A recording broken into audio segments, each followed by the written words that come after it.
Just ahead, there's another edition of the Florida Roundtable, a service of Florida's Talk and Entertainment Networks. I'm Reagan Smith, Public Affairs Director of the Florida News Network. And I'm Executive Producer Michael Yaffee. Michael, a pleasure to be with you again this week. Today, a Floridian joins us from the Boca Raton area. His name is Donald Stinson, and he has a book called Downstairs at the White House. Don is a very interesting man, a senior executive with the Gannett News Organization, the newspapers and all of that. And he spent time in the former communist bloc at the end of the Cold War, working with journalists there. An incredible background. But he's chosen to write about some of his young years when he was downstairs at the White House.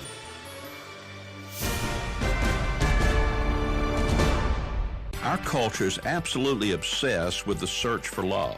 Just look at the lyrics of today's chart-topping songs. They're always about finding or losing love. The message is clear. You find romantic love, then you'll be happy. But happiness comes and goes with feelings. That's not love.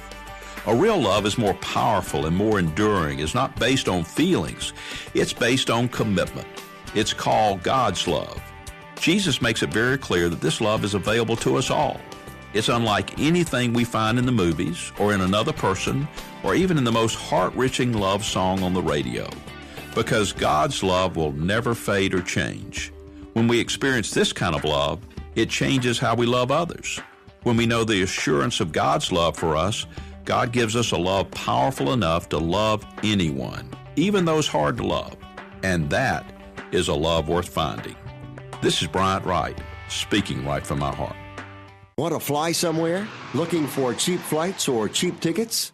Then call. That's right. Call the low-cost airline travel hotline now for prices so low we can't publish them anywhere. Low-cost airlines has all kinds of cheap travel deals. Fly domestically and save up to 75%. You can even fly internationally and save even more. Yes, fly anywhere in the world and save a lot of money on your plane tickets. We'll even save you money with cheap travel deals on hotels, rental cars, even complete travel packages. So don't book your tickets until you call us first for the absolute cheapest prices on U.S. and international airline tickets and hotels. Call right now for prices so low they can't be published. Travel experts are here 24/7 to help. 800-754-4531. 800-754-4531. 800-754-4531. That's 800-754-4531. This is the Florida Roundtable, a service of Florida's Talk and Entertainment Networks. I'm Reagan Smith, Public Affairs Director of the Florida News Network. And I'm Executive Producer Michael Yaffee. Michael, nice to see you again in these quarters this week. A busy, busy time. And we are talking with the Ruskies again. Donald Trump and Mr. Putin getting together. And I had certain reactions to it, but you're a good deal younger than I am, and maybe you had a little bit different take on it. Well, I was not optimistic beforehand about the summit, more because of, not because of Trump, but because of Putin. I don't think Putin wants to change. You know, Trump wants a deal. He always wants a deal. I don't think Putin wants a deal. I think Putin just wants to get his way. But when it came to Trump's comments, I felt like he was too willing to almost apologize for America and moral equivalency rather than stand up for our intelligence community and our country over theirs. So there's a lot of different explanations on maybe why Trump did that, but it's facing a lot of criticism and a lot of backlash. And yes, and even amongst the stalwart Republicans in the Congress, he's finding some criticism. I really wasn't quite sure how to take it. I felt like when I watched the press conference that a great deal of it might have been pre-scripted. You know, it was almost predictable, the answers that both of them were going to give. And I think you're absolutely right about Putin.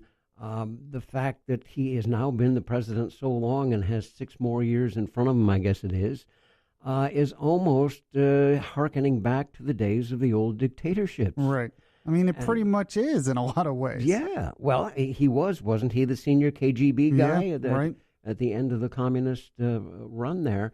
And I've always viewed it as he is trying very hard to restore Russia to the point it was at when the communists were at their zenith. Yeah.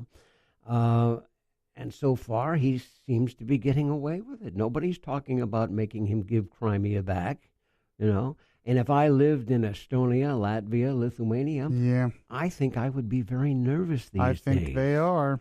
And I wouldn't trust him any further. I mean, he's just a little guy, and you and I are still in pretty good shape. But I still wouldn't trust him any further than we could pick him up and throw him. Right. It's one of those things. At least they got together on a face-to-face, regardless of I mean, they've said. Talked before. But... And this is their first major meeting, really. And, I think back 30 years ago, and they wanted President Reagan to meet with the communist leaders, Mm-hmm. And his notion was, his I don't want to say excuse, but what he used to tell them, every time they would schedule a summit, the communist guy would die. Yeah, exactly. And so, I mean, they finally, along came Gorbachev, and they finally got together on these things, the communists and the Cold Warrior. But Reagan still was pretty tough with them. Even Gorbachev, he was pretty tough with. Yes, he was. It doesn't really seem like Trump is ever tough on Putin. Yeah. And I don't know how much that has to do with the business of this investigation. And well, some people think, and I tend to agree, that it's Trump's ego. If he admits that Russian was really meddling in the election, then in his mind, that's an admission that his election was somewhat illegitimate and he didn't win it on his own. Had question marks in it. I wonder, of course, our technology and the computer systems are getting more complicated and advanced all the time. But I wonder if this is really the first time that an attempt was made, or if maybe it's happened before and we just didn't find out about it. Yeah, that's true. I mean, it's social media and other things are different now. So Russia had some different tactics than they were able to use in the past. And there's no proof that they actually succeeded in changing too many votes. Right. But the attempt is still a warning, I think. Yes, and it is disconcerting. And certainly I would not put it past Mr. Putin to have put his stamp of approval on this thing. Yeah. Well, as the days go by, hopefully the truth will out and we'll all know a little bit more. But it is time for us to take our first pause along the network line. We'll remind you that this is the Florida Roundtable. I'm Reagan Smith. And I'm Michael Yaffee. And we'll continue in a moment. Here's important new information from the Diabetes Solution Center for you, a family member, or a loved one suffering with diabetes. If you have lost your provider, or if you need a provider for diabetic supplies, you may qualify to receive your diabetic testing supplies now with little or no out-of-pocket cost, regardless of your age. All you need is Medicare or private insurance to be potentially eligible. Call the Diabetes Solution Center right now for details. Just takes a couple of minutes. Our friendly, knowledgeable agents will give you free, no-obligation information, handle all the insurance paperwork, and make sure your supplies are delivered directly to your door for free. Call U.S. Medical Supply 24 hours a day. 800-897-0014. 800-897-0014. 800-897-0014. Call right now. 800-897-0014.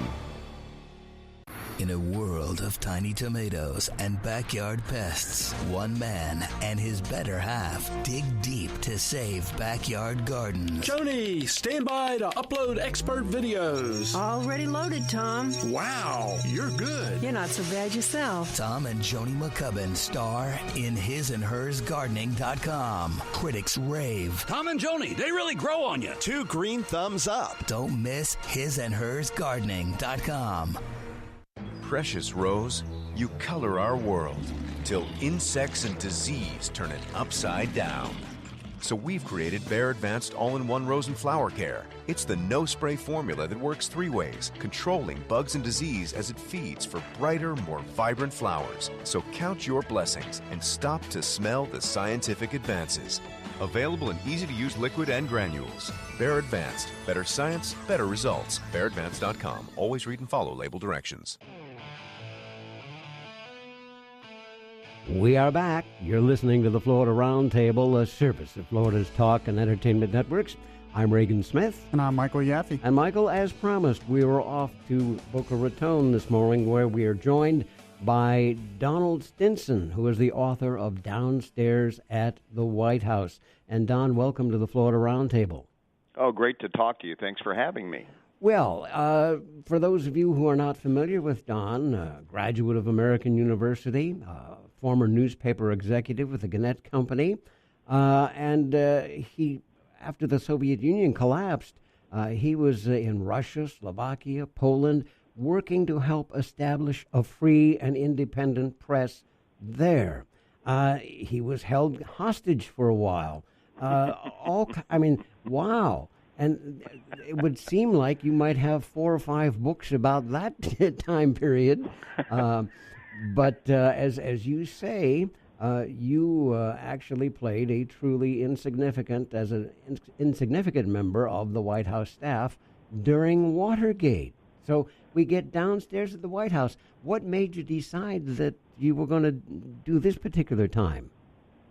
Well, I finally had the time in life to be able to sit down and write all of these stories, many of which I thought I had bored my family and friends with enough, and I thought I would go out and attack a whole new audience of people. But it was a fun, interesting time in my life, and it was all by accident. I can imagine that when you were telling those stories, some people were saying, you should write a book. They were. Well, now you say it all happened by accident. So we have to go back to your days at American University and as a college student there. And how in the world did you end up in the White House? Well, I have to blame my dad for most of it, because he gave me a philosophy, and all of the wonderful things that he gave me in life was a view that said, they can't eat you.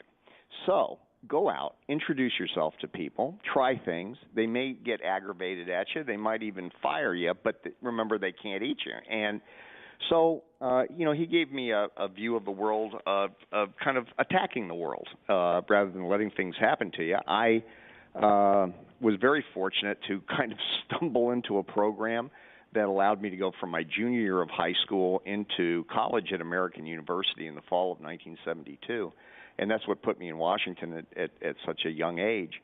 Back in those days, you could kind of put yourself through college, and so I was looking for a job. And I could not begin to count the number of doors that were slammed in my face. Finally, I bumped into somebody who knew somebody who had a job in this weird place called the Old Executive Office Building, and I had no idea what it was. And he wanted to give up the job. And so I went down and interviewed for it. And part of the embarrassment of all of this is, at least for the first couple of days, I didn't realize that I was working in the White House complex. I was given a job of cleaning out an office, and all of a sudden I came across a stationery in one of the drawers that said the White House, Washington, at the top. And I walked across the hallway to a secretary, as they were called in those days, and I said, "You're not going to believe what this guy had in his desk. Look at this." And she gave me this very funny look, but she was very sweet, and instead of laughing at me, just said, "Well, you have to understand where you're working." And I had no idea that the Old Executive Office Building, actually where most of all the White House staff offices are, was part of the White House complex. So did you actually get to go to the White House shortly after that, like the actual White House? Yeah, actually what happened was that I worked as a clerk and a messenger for an assistant to the president for international economic affairs, who was a fascinating fellow. He was a descendant of the August Bush family of beer fame, and a World War II ace pilot, and a fascinating guy. And I went to work for him. Then one day, I physically ran into a guy in the hallway who was filling up a percolator. If those of us who are older at least, will remember percolators. And I managed to spill water all over him, which kind of became a theme in many ways for my life. And he turned out to be one of Spiro Agnew's speechwriters. And we got to be friends and talked. And eventually I got a job working as a clerk for Vice President Agnew. I read and answered mail, which was a whole nother experience. It was amazing the kinds of things that people wrote to the Vice President. When he resigned, the government kept us helped us find jobs. I ended up at the Department of Health, Education, and Welfare, where I actually had to resign in order to get paid, which is something that I think, people who work for the government understand that kind of insanity. After that happened, I was able to get back to the White House, and I ended up in the East Wing working for Mrs. Nixon and as a messenger there. Now, I want to backtrack here for a minute or two, but you are going to American University there in Washington. These are the days of Vietnam, and talk about your life as a student. I have a feeling that you may have found yourself in the minority of the college body there, at least politically, in Washington in those years. Yeah, that would be the understatement of the century.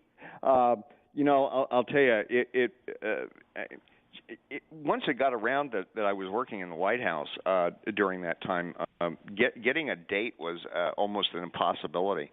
And a lot of people, would come up to you and they'd start yelling at you about any number of different kinds of things because emotions, somewhat similar to the way that they are now, were running very high, particularly on college campuses. And so I was way out in a whole different field from everybody else. It was, and that didn't extend just to my college fellow college students. That went to the faculty as well, and so it was a very interesting experience being on the other side of something,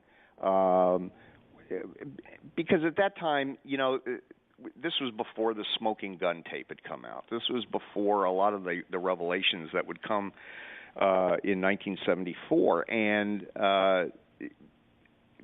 people, there were always constant chants and demonstrations on campus about Nixon as a crook and everything else. The university, which is a wonderful, wonderful institution, is also known as one of the most, has been for the last, 45 or 50 years, perhaps the single most politically active university campus in the country. And in fact, during the Vietnam War, which predates me, most of it anyway, the SDS used to go out to an area called Ward Circle, which is in front of the school, and it's sort of a roundabout that connects areas of Spring Valley and other neighborhoods in Washington, and they used to tie it off every night to make it difficult for LBJs and some of Nixon's cabinet to get home. So yeah, it was a pretty engaging situation. Now, were you into politics very much at all during this time? Yeah, I had grown up in a newspaper family, although it was on the business side, and so I was exposed to a lot. I did not, however, have any political connections to the Republican Party at all, or to Nixon. But I did grow up around, the kind of conversation that it made it very interesting to me, both history and politics. And so, I was very well aware of what was going on. I read the papers every day very thoroughly. Like most people living in Washington in particular in those days, I couldn't wait to get the Washington Post in the morning and the Washington Star in the afternoon, to see what had gone on. Now, you mentioned Spiro Agnew, and I want to go back to him for a minute because Spiro Agnew had the reputation of being the Richard Nixon hatchet man, if you will. His phrase, nattering nabobs, and he would go out and do the speeches and just crucify people. You didn't, on a personal level, you found he was much different.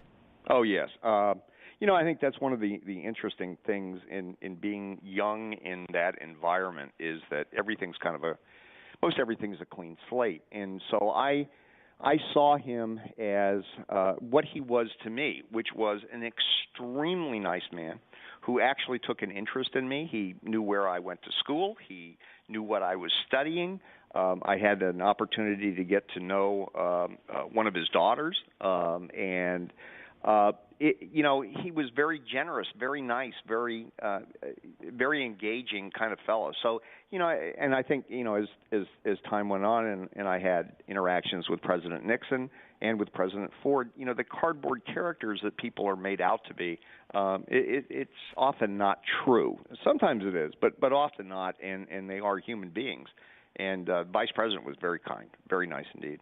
Yeah, I was going to ask you, was there anyone who you did not like, who maybe would surprise us, was not a very nice person? Well, that's interesting. That's a very interesting question.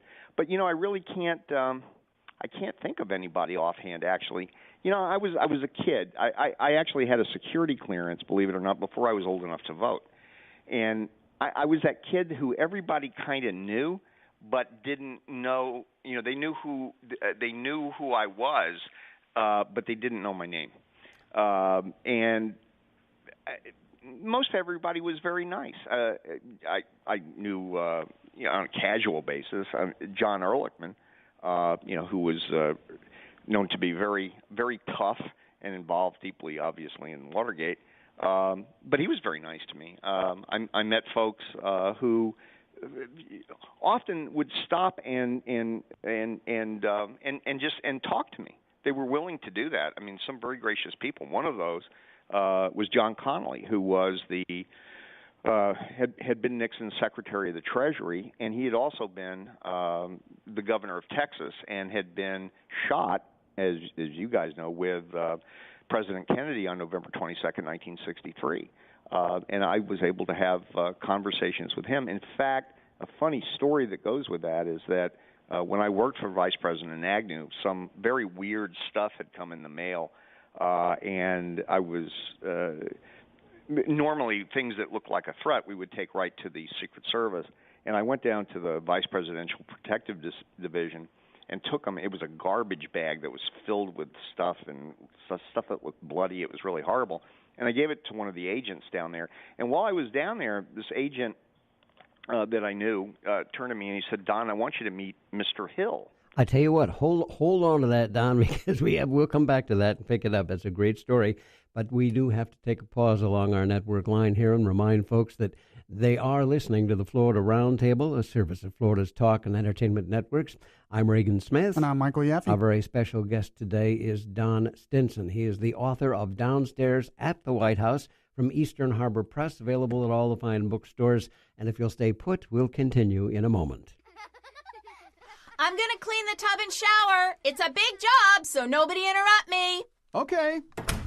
After my shower or bath, I'll spray Wet and Forget Shower on and rinse it clean tomorrow. Easy. Now I have time for a nice long bubble bath. Hey, hon, you need a hand? Could you make dinner? Sure. Make cleaning easier. Pick up Wet and Forget Shower today at the Home Depot, Lowe's, or visit wetandforget.com to find a store near you. If only Jason would have stopped before turning. But he didn't. Actually, he didn't even slow down or look. If he had, he would have seen the woman in the crosswalk.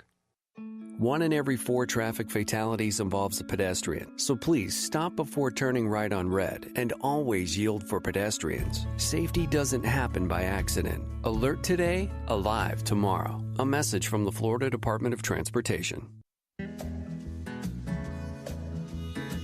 One time he forgot to fuel up the boat. And it wouldn't be the first time he left his tackle box behind. On one trip he even headed out without his lucky hat. And seems he almost always forgets to wear his sunscreen. But he never forgets to wear the one thing that could save his life.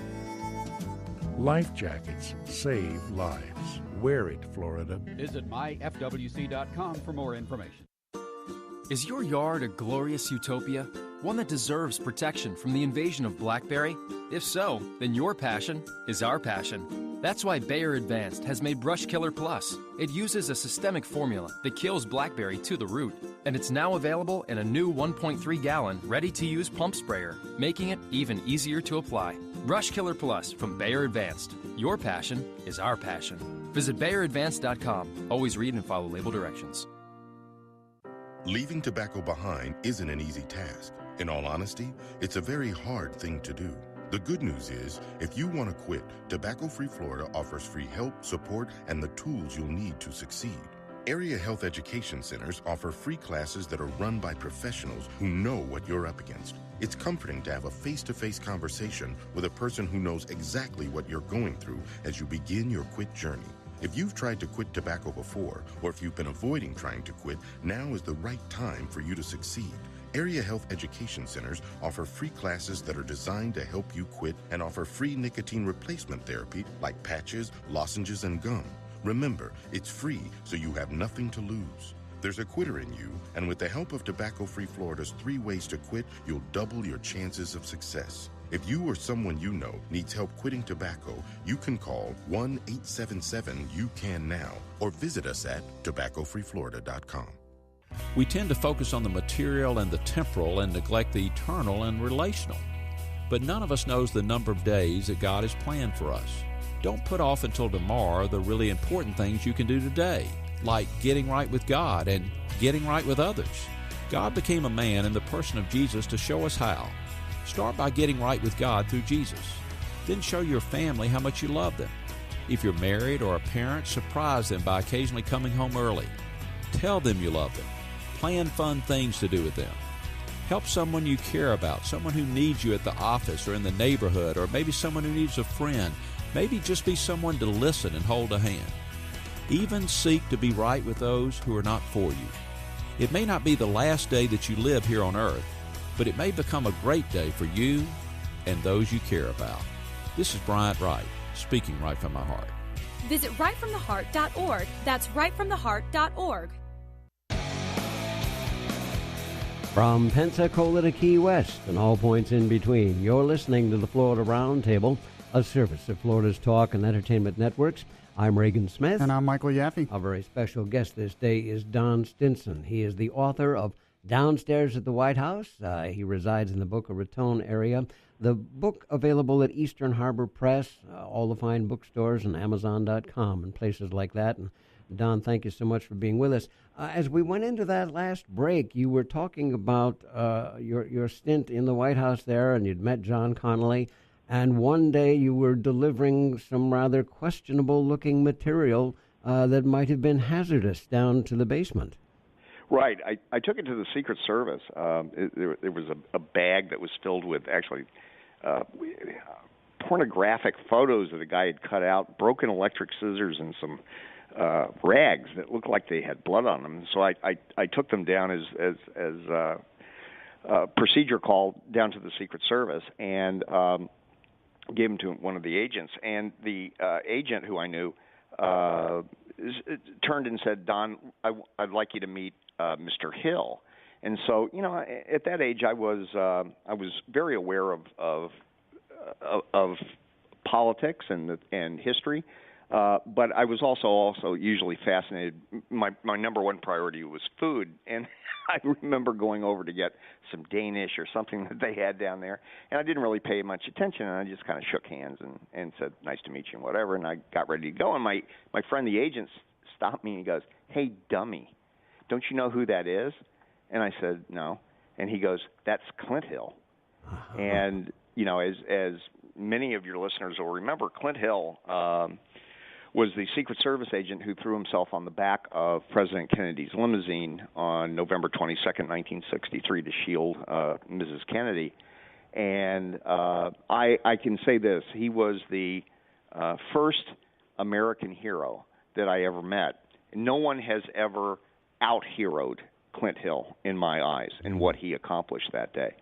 And so I was very fortunate in that within the space of, actually, it was probably about 10 days, I had met two people who had been in that car on November 22nd, 1963. Still gives me chills to think about. Absolutely. Let me throw a couple of names at you because you did meet a lot of people and you were in the right place, the right time, sometimes by accident. Talk about Frank Sinatra. Well, you know, as people who read the book have said, you know, it's a mixture of things that are very poignant, of things that I saw that made you catch your breath, and other things that were just really funny because I did all the dumb things that teenagers do. I just had a bigger stage to do them on. Well, one of the things that the Nixons did was they allowed they wanted you to be able to take advantage of things that were special to the White House, and one of them was rehearsals, and so for state dinners. And Frank Sinatra had come in to sing for the president of Italy who was visiting, and he was doing a rehearsal in the East Room. And so, I don't know, 50 or 60 of us went in, and again, following my father's advice, I got up pretty close and maybe 10 or 15 feet away. And if you have never heard Sinatra sing Old Man River, I would highly recommend it. It is a great treat in life. I was maybe 10 or 15 feet away from him. I could feel the floor in the East Room literally vibrate from his voice. It was incredible. Well, when he got done, he wanted a glass of water, and so I was faster, younger, and dumber than the members of his entourage. And I got up and I ran over and I got a pitcher of water and a glass, and we ended up sitting down on the piano bench. And my hand was shaking, and I ended up spilling ice water down his sock, for which, and I lived to talk about it.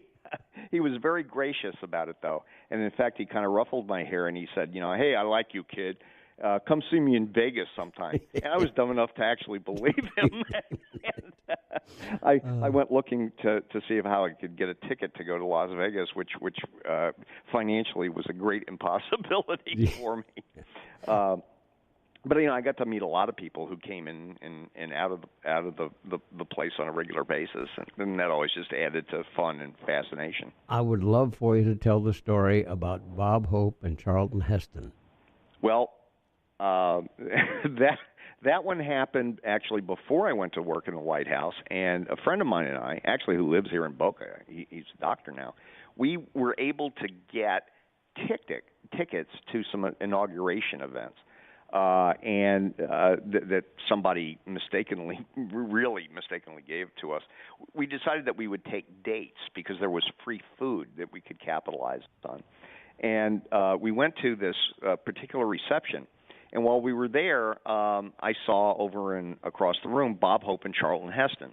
My date, who was a lovely young woman, who wisely dumped me right after all of this happened, said to me, oh my gosh, there's Bob Hope and Charlton Heston. My mom and I are the biggest fans in the world. And so, they going back to the they can't eat you kind of thing, I said, oh, what the heck? I'll go over and, let's go over and introduce ourselves. She goes, oh, no. I said, okay, I'll bring them back. So here I am walking over like a complete idiot. And I walk over, and I walked in on a conversation that they were having. Hope was telling Heston that he had just completed what he thought would be his last USO tour in Vietnam. And so I introduced myself, and I explained about my date, and I pointed over to her, and I said how pretty she was and what a big fan she was. And they actually said, okay, well, we'll come over and meet her. So here I come across the room with Bob Hope and Charlton Heston, and she took a look at him and then proceeded to faint. And but they were so nice. They signed everything, like styrofoam cups, whatever it was, anything that would take ink, they autographed for her and everything. So, okay, that's 1973. 1989, I'm the advertising director of the newspaper in Palm Springs, California. My boss and I go to a luncheon that's honoring Bob and Dolores Hope. When it was over, Bob Hope is sitting alone on the dais, and I went up to him and introduced myself, and I said, I know you won't remember me, but, blah, blah, blah, this happened back in 1973. Just that we had met at an inauguration event. My right hand to God, he looks at me and he goes, you're the guy? And I said, yeah. I said, I'm really surprised that you remember that. And he goes, son, we've been laughing about you for the last 15 years. So they always wondered how that had come out. And it did not go well because she dumped me. But and I don't blame her for doing so afterwards. So on a more serious note, there's no doubt that Russia is a big story in the news right now. And you have a lot of experience in Russia because after the Cold War, you had traveled over there to fight, for a free press over there. Can you talk a little bit about your experiences there? Yeah, it was, to say that was fascinating would be a gross understatement. What had happened is that after the fall of the Soviet Union, the Bush 41 administration had wanted to fund some programs through the agency through international development to send American media executives over to the former Soviet countries to try to help them build a free and independent press, which was very difficult, particularly in Russia, because there's really no economy to try to build anything with and produce money. All the printing was being done by the government. The government regulated, obviously, everything. Yeltsin had an interest in trying to make it free. So we did actually accomplish a few things, unfortunately, that were completely undone by the time that Putin came along. But we were able to get an old press, which some of my colleagues did, which was mind blowing in the way that they were able to do it, to help them be able to print their own newspapers, which meant they could print their own content. So we were able to accomplish some things along the way.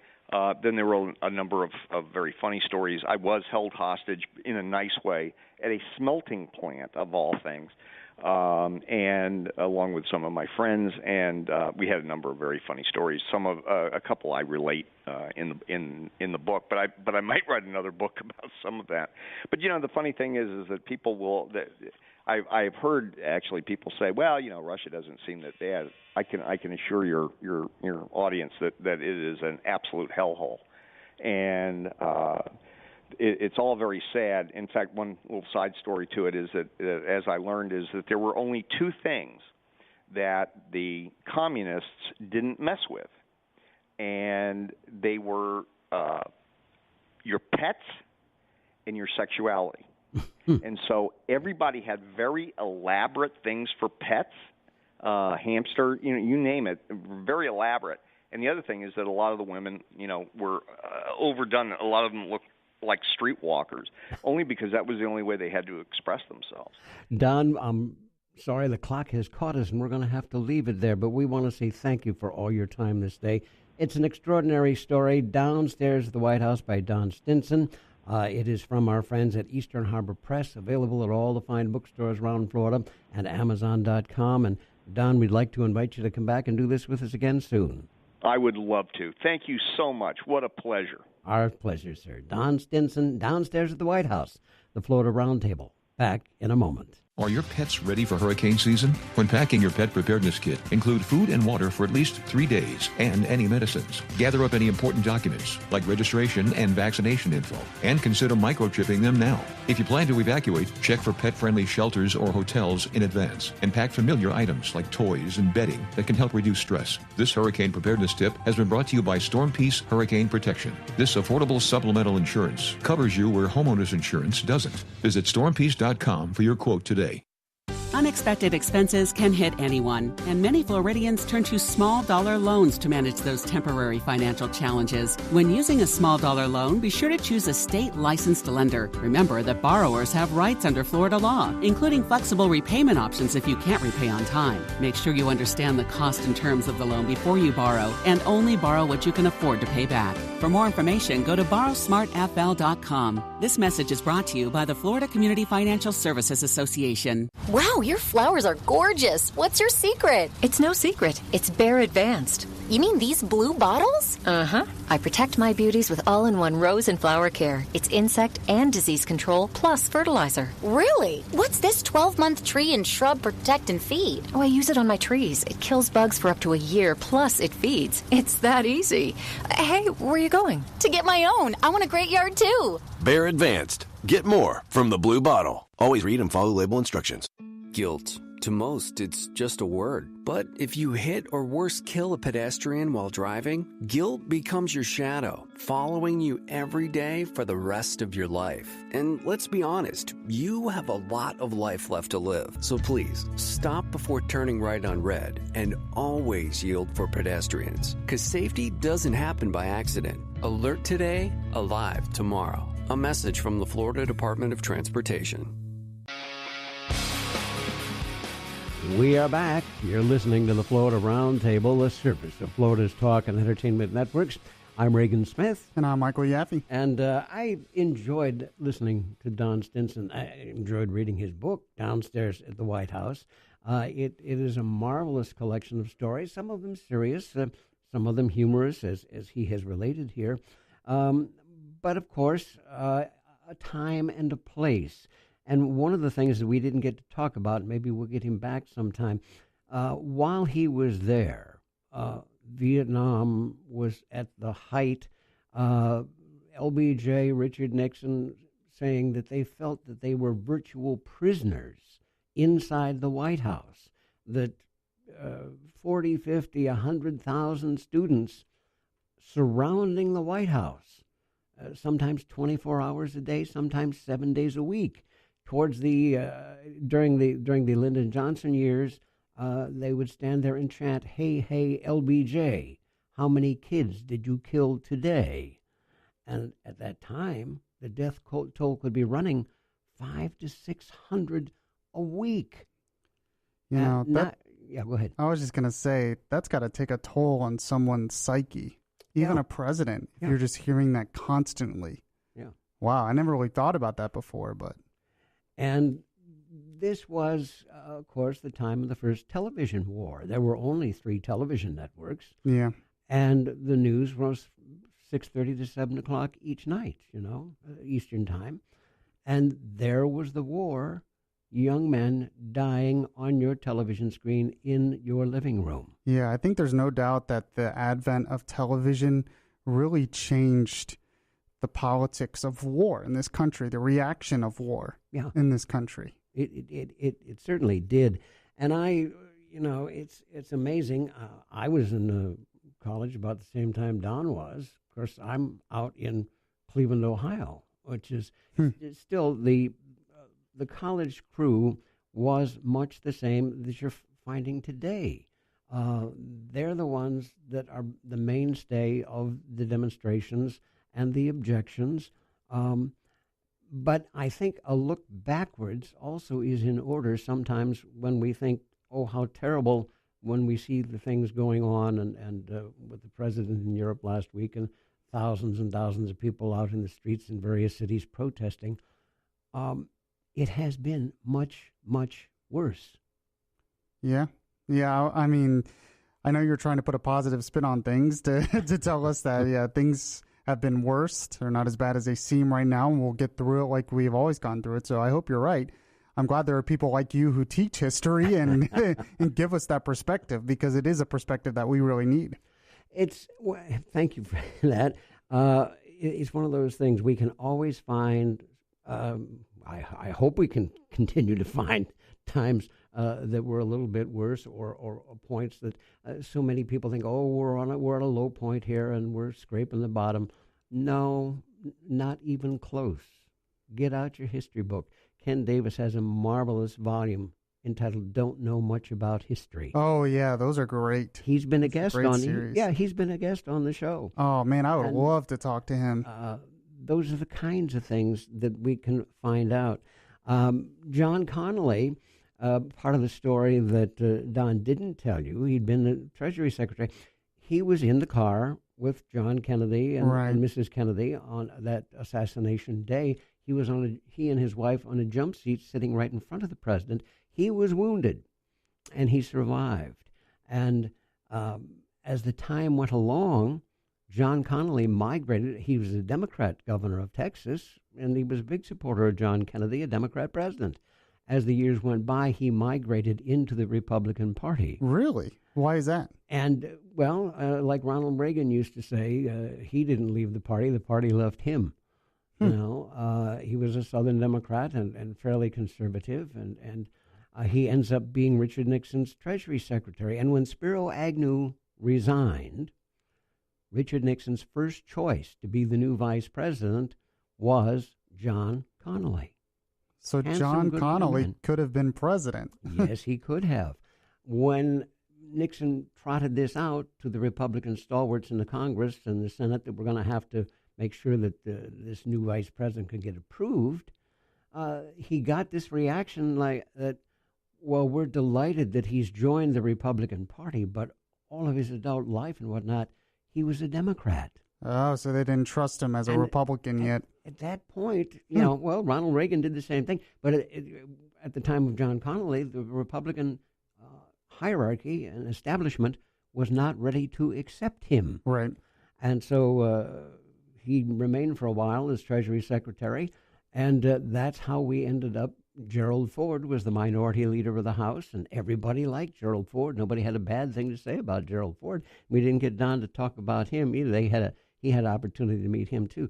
So Gerald Ford becomes the new vice president and the only unelected president the country has ever had. Well, it's an interesting time frame and one that invites comparisons to what's going on today. Perhaps you get a chance to do that. I'm Reagan Smith. And I'm Michael Yaffee. And we will be back with a concluding thought in just a moment. Your yard's days of being picked on are over, thanks to the science of Bayer Advanced Brush Killer Plus. Its penetrating formula is specifically designed to kill hard-to-control brush, like kudzu, poison ivy, poison oak, and wild berries, roots and all. And the concentrate product even kills stumps, so your yard never has to worry about being bullied. Bayer Advanced. Get more from the blue bottle. BayerAdvanced.com. Always read and follow label directions. Years after her husband first arrived in Belle Glade, Florida from Haiti, Stephanie finally had her family together again. But her husband and daughter became disabled. So now, Stephanie supports them, working brutal 15-hour days in the farm fields. At the Glades Initiative, we connect Stephanie and others with food and social services. Help us help them have decent lives together. Visit gladesinitiative.org. A massive Category 4 hurricane has just begun to batter the state of Florida. Hurricane-force winds extend 220 miles from the center. More than half the state of Florida is now without power. It's important to be prepared for hurricane season, thanks to an innovative insurance product called Storm Peace. Being prepared now means not having to worry about gaps in your homeowner's insurance. Storm Peace has no deductibles and pays almost immediately. Use the money for any hurricane-related expense, even evacuation costs. Visit stormpeace.com to receive a quote or chat with an agent today. Unexpected expenses can hit anyone, and many Floridians turn to small dollar loans to manage those temporary financial challenges. When using a small dollar loan, be sure to choose a state licensed lender. Remember that borrowers have rights under Florida law, including flexible repayment options if you can't repay on time. Make sure you understand the cost and terms of the loan before you borrow, and only borrow what you can afford to pay back. For more information, go to borrowsmartfl.com. This message is brought to you by the Florida Community Financial Services Association. In a world of tiny tomatoes and backyard pests, one man and his better half dig deep to save backyard gardens. Joni, stand by to upload expert videos. Already loaded, Tom. Wow, you're good. You're not so bad yourself. Tom and Joni McCubbin star in hisandhersgardening.com. Critics rave. Tom and Joni, they really grow on you. 2 green thumbs up. Don't miss hisandhersgardening.com. Employ Florida offers resources and services to help you find employment. Hi, Gary here. Employ Florida helped me improve my interview skills, plus write a great resume. I attended networking events with many employers and other industry professionals just like me. With the workshops and training found at employflorida.com, I was able to land a great job in my field. Job resources, real results, hired. EmployFlorida.com. That's EmployFlorida.com. We are back. You're listening to the Florida Roundtable, the service of Florida's Talk and Entertainment Networks. I'm Reagan Smith. And I'm Michael Yaffee. And we thank you for the pleasure of your company this day. Mike and I know you have lots of choices out there, and he and I are always delighted when you elect to spend a few minutes with us out of your busy schedule. Speaking of busy schedules, before we get too far into this, Mike, you have a couple of other venues where you hold forth that I want you to share. Yeah, the best way to get a hold of me is just follow me on Twitter at BeyondReasonR, or just search Michael Yaffee, you'll find it. And I host my own show, Beyond Reason Radio, which the podcast is on iHeartRadio. I'm also the producer of Good Morning Orlando on News Radio 102.5. If you follow me on Twitter or find me on Facebook, you can find access to all of that stuff. All right. Well, and I think you're going to like what you find when you keep company with Michael. And as I say again, thank you for being with us every weekend here. I want to go back, tie up a couple of thoughts about the Trump-Putin summit here. And I think probably bottom line for me, if nothing else comes out of it, is that these two hopefully have opened a line of communication and make a regular habit out of communicating with each other. I didn't really know they stopped communicating. I know we don't trust Putin, but I don't know. I understand what you're saying because you're basically trying to prevent nuclear war, which is always a good thing. Yeah. I think the lower levels, in the State Department and those kind of, yes, they're talking right along, and the hotline's been there for almost 60 years now. But there's not been a lot of conversation between Trump and Putin, I don't think. And perhaps they can do a little bit better in trying to stay in touch with each other. And I had some time to think about what you were saying, too, that Trump almost seems apologetic, and that's unusual for him, I think. It is, especially since he just come off a NATO summit where he was very tough against them. Yeah. He was very tough against Theresa May, very tough against Merkel. He's been very tough against Trudeau. And for some reason, he never seems that tough against Putin, at least not in rhetoric. Now, some of his policies have been pretty tough against the Russians. But in terms of what he says in speeches and rhetoric, he never seems very tough against Putin. Yeah, what they may be doing on paper and through the Commerce Department and the economies and whatnot does not translate into the public statements. Right. And I understand exactly where you're coming from when you say that he, to some extent, appears to be something on the weak side with this, which is highly unusual for him. Well, yeah, and that's one of the criticisms he's getting from people on his side is, we elected you to be the tough guy on the world stage. Yeah. We thought Obama was the one who apologized for America too much. Yeah. Why are you doing that here with Putin and the Russians? Yeah. And Trump seems to suggest that the reason he's doing it is because he wants to keep that line of communication open and he wants us to get along. Yeah. And who knows where it can go to. I think of Ronald Reagan taking the tough line, the hard line, and then actually getting to Moscow and standing in Red Square with his arm around Mikhail Gorbachev's shoulder. Yeah. Gave a lot of news people heart attacks. Of course, they didn't want to let it get too far, Right. But, they did. So obviously, there's another chapter, a couple of more chapters going to be written in this thing, and we will watch very carefully. That's true. It's not over. So, no, that's right. Well, it was a fun conversation today, and again, we say thank you for your time. We'll do it again next week. I'm Reagan Smith. And I'm Michael Yaffee. Thank you for being with us on the Florida Roundtable. You've been listening to the Florida Roundtable, a news and public affairs presentation of the Florida News Network. The views and opinions expressed during this show are solely those of the participants and not necessarily those of this station's management, ownership, or sponsors. Please email your comments to reagansmith@fnnonline.net.